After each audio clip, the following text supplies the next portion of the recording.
Bien, con respecto al tema de esta semana, no sé si hay alguna duda o comentario al respecto de su parte. Fíjese que a mí de todos los contenidos que habían, porque era bastante información, creo que lo que más me llamó la atención es en el que habla de la parte de la ortodoxia y Ujú, que habla sobre cómo se veía a Jesús en ese tiempo y cómo realmente pasó de predicarse lo que predicaba Jesús, que era el reino, a ujú, poner a Jesús en el centro y hablar más propiamente de Jesús que de lo que Jesús predicaba, ¿verdad? Y las posturas de Santiago, Pedro, Pablo, todas las que hubieron, cómo se desarrolló pues toda esa transformación, ¿verdad? Que quizás yo soy uno de los que tenía la percepción de que había sido más lineal o más pacífico esa base de lo que ujú. es el cristianismo, y cuando veo toda esta información, sí tuvo que haber sido un poco complejo para las personas que estaban buscando qué creer, el tener diferentes posturas de todos lados, pues, porque quién tenía la verdad al final, vea. Entonces Ujú. era como, cómo me acoplo o lo que más se adapte a lo que yo ya creía es a donde me voy a ir, vea. Era una situación bastante compleja, que es lo que me imagino yo que hoy en día las personas que nunca han tenido contacto con alguna religión les pasa, que hay tantas religiones y tantas posturas que no saben para dónde agarrar, vea. Me pareció interesante ese Sí, tema. sí, es bien interesante. Cuando uno estudia los orígenes del cristianismo, se lleva una gran sorpresa, ¿verdad? Que a diferencia de lo que nos cuenta el libro de los Hechos, es totalmente distinto. Pareciera que en el libro de los Hechos se nos cuenta una historia muy eh, idealista de la iglesia, bien armoniosa, y por eso, pues, Hechos no puede tomarse para estudiar, no puede tomarse como base para estudiar la historia de la iglesia, porque Hechos no es un libro histórico, sino que es un libro teológico, al igual que los evangelios. Entonces, si nosotros nos quedamos solo con la lectura de los Hechos, vamos a tener, como usted bien decía, ese panorama siempre bien lineal sobre el origen del cristianismo y de la iglesia.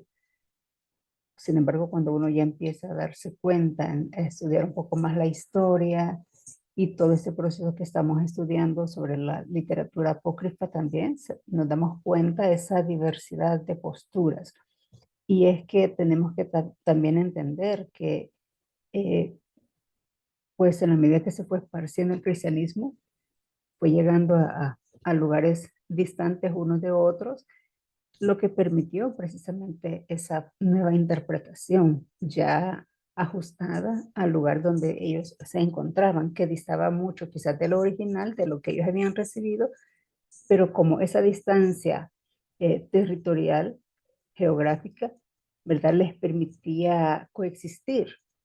En Antioquía estaban unos, en Jerusalén estaban otros, aunque hay una correspondencia y una comunicación bastante fluida entre Jerusalén y Antioquía. Sin embargo, ahí ya podemos ver las diferencias de posturas que hay. Entonces, así se va dando en las diferentes regiones.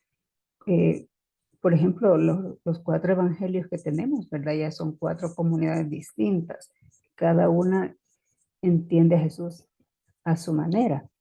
Y Juan, el Evangelio de Juan, que es un evangelio bien difícil de entenderlo y conflictivo. La comunidad juánica fue de las comunidades más conflictivas. Ella tuvo dificultades y pleitos con todas las otras comunidades, ¿verdad? Entonces, así van surgiendo diferentes posturas y no hay una unanimidad de pensamiento en cuanto al tema, por ejemplo, de la salvación, de la divinidad de Jesús, y por eso es que vamos a ir viendo todas estas controversias, ¿verdad? Aparentemente así, controversias. Y eso fue lo que empujó a la necesidad de definir y unificar un pensamiento.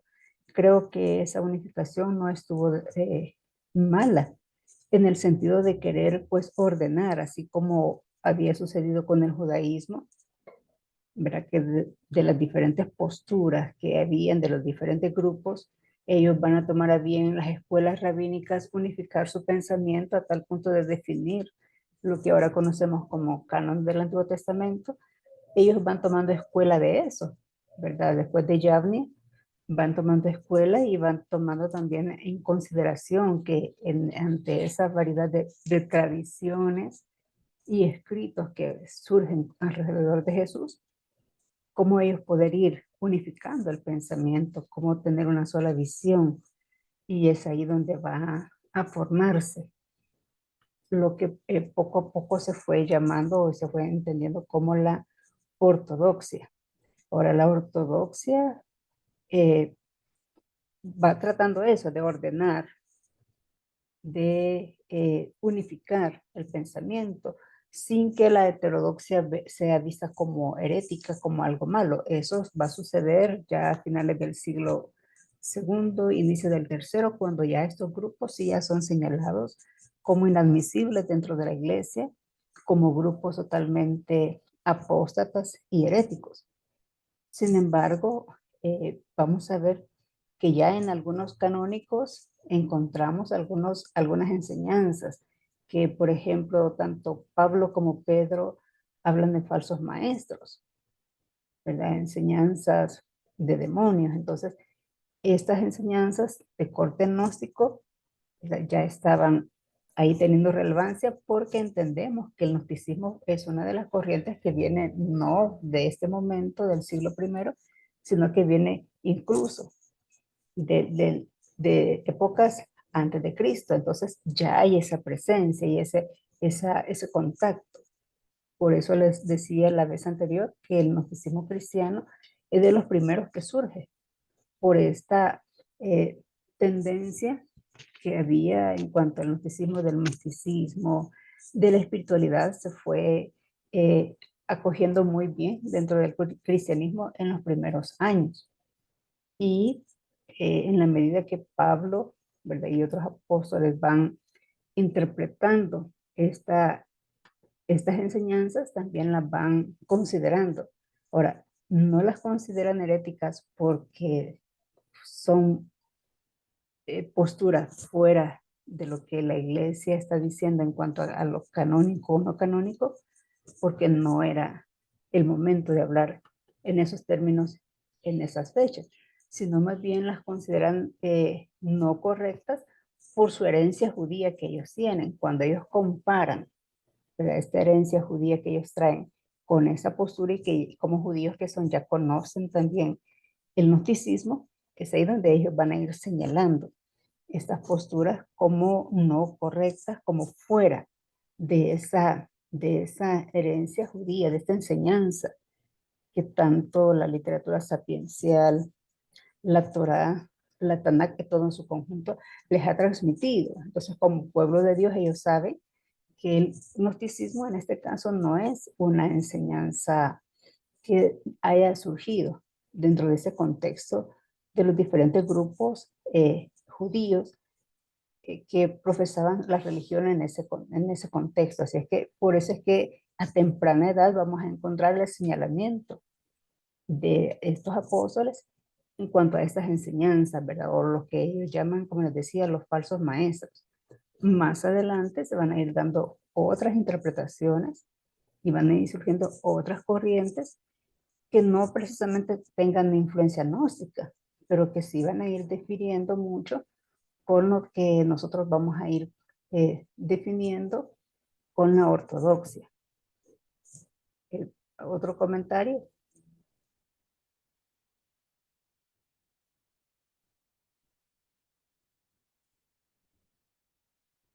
Buenas tardes, Lick. Buenas.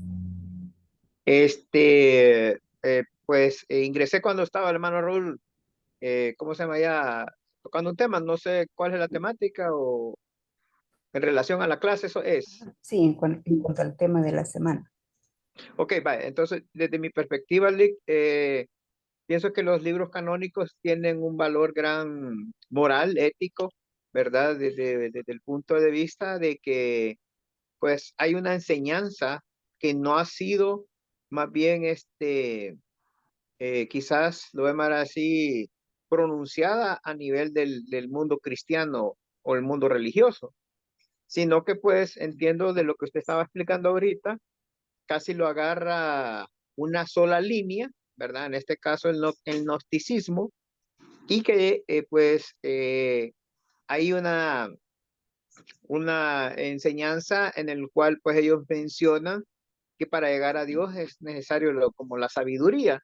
Por lo tanto, pues estos libros apoyan, ¿verdad? De alguna manera ese tipo de pensamiento, aunque nosotros como en cuestión religiosa cristiana, ¿verdad? Sí es necesario, pienso yo, conocerlo. Yo creo que les escribí, no creo, escribí que era como quizás un reto para uno de leerlos y sacar, ¿verdad? Digamos, una enseñanza desde la perspectiva cultural, la perspectiva ética, moral, sociocultural también, aunque no teológico, pero sí al tener nosotros una comprensión de esta literatura, vamos a entender también quizás algunos pasajes canónicos. Y me llamaba la atención también de estas ciertas comunidades, ¿verdad? De que a pesar de toda esta cuestión digámoslo así, eh, es como que cada comunidad agarra de cierta manera esta cierta literatura en el cual usted lo dividía. Y pues ya poniéndolo así como en el tema nuestro, ¿verdad? O en el tema contemporáneo, lo podríamos llamar como quizás las ciertas dogmas que existen a través de las iglesias cristianas, ¿verdad? Que tratan de saber quién es la real, quién es la verdadera, etcétera, ¿verdad? Entonces, creo yo que hay un rescate de ese tipo de literatura del Segundo Testamento, pero como que deberíamos nosotros aplicarla bien en cuestiones no tan dogmáticos ni teológicos, sino que más cultural y todos los aspectos sociales. Gracias. Bien, sí, gracias. Creo que en el libro de Pablo Richard que les compartí la semana pasada del movimiento histórico de Jesús, ahí uno puede tener un acercamiento con estas diferentes posturas y que no siempre fueron malas ni con una mala intención, simplemente ellos están diciendo lo que piensan, ¿verdad? Y sí es bueno conocerlas para saber si lo que hoy nosotros conocemos como doctrina, como la dogmática de la iglesia, es correcta o no desde el punto de vista bíblico, ¿verdad? Claro, no vamos a cambiar los dogmas, pero podemos al menos tener un panorama mucho más amplio de todas esas doctrinas, de lo que nosotros hoy por hoy decimos que creemos como iglesia evangélica de forma general. Bien, también estaba revisando los grupos que ustedes hicieron con respecto a los temas que vamos a estar trabajando en este registro. Me parece muy bien.